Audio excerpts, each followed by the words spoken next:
Americans are living longer than ever, and if we are prepared for the future, we can lessen the burden on our family and ensure that we are receiving optimal care.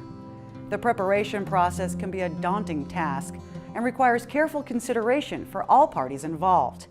If you're not currently going through this, it's almost certain you know someone who is. Throughout this series, you will get the tools to best support your aging family members and their caregivers with compassion and dignity, all while empowering them to make the best choices. You've endured the traumatic experience of a loved one injuring themselves. They have made it through their hospital stay and are hopefully getting stronger at a rehab facility. Now it's time to think about your loved one returning home and preparations that can be made to ensure they are safe and feel cared for.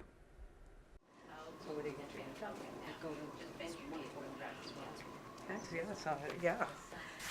Good afternoon, Mr. Jones. How you doing? Looks like you're getting some exercise in. So that's good. You must be itching to get home.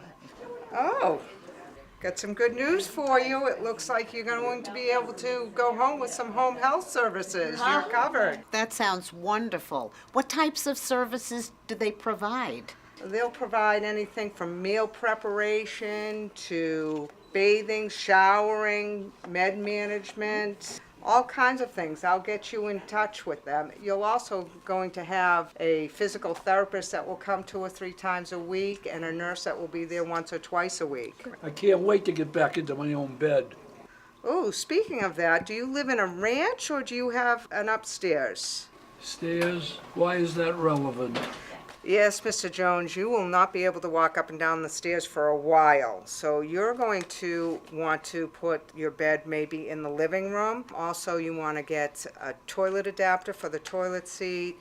You're going to want to have a shower chair in the shower, and maybe a grab bar in the bathroom to help pull yourself up. That's not going to be covered by insurance. You're also going to want to have a wheelchair and or a walker so that when no one's home, you can move around the house easily because we don't want you to re-injure yourself. Good point. Dad, I'll make sure to look into all that equipment for you. So you're going to want to contact the insurance company, find out what's covered, and then we'll get together and have a family meeting. Great. Thank you so much.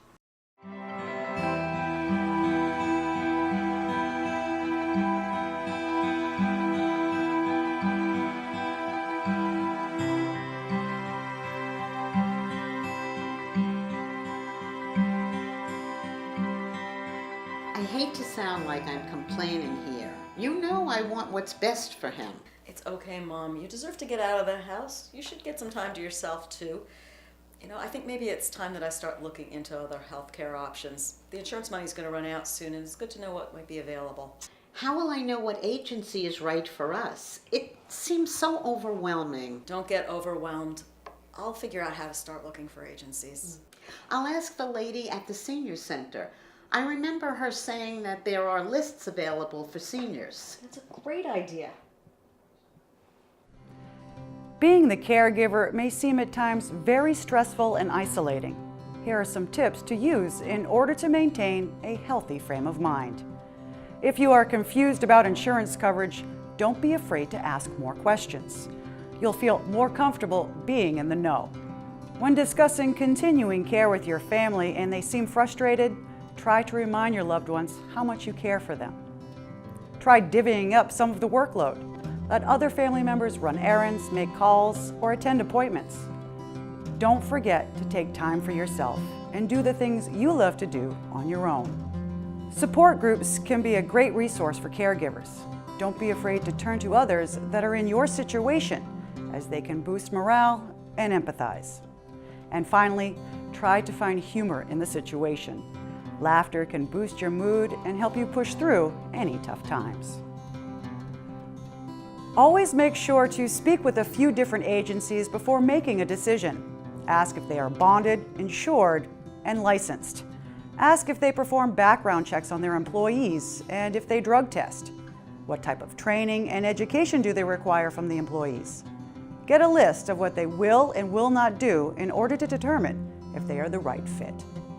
Ask how the agency supervises their caregivers and what type of quality control they conduct. How do they like to communicate between the family, the agency, and the person being cared for? find out what the costs are or if they work with insurance. You may be pleasantly surprised to find that some of the cost is covered. The more questions you ask prior to employing a caregiver, the better the experience will be for all who are affected. Check out the NVCC website for agencies listed under our membership. Another great resource is 1-800-AGE-INFO. The best type of referral is word of mouth. The Council on Aging is a great place to meet other seniors who have used these services. Thank you for watching.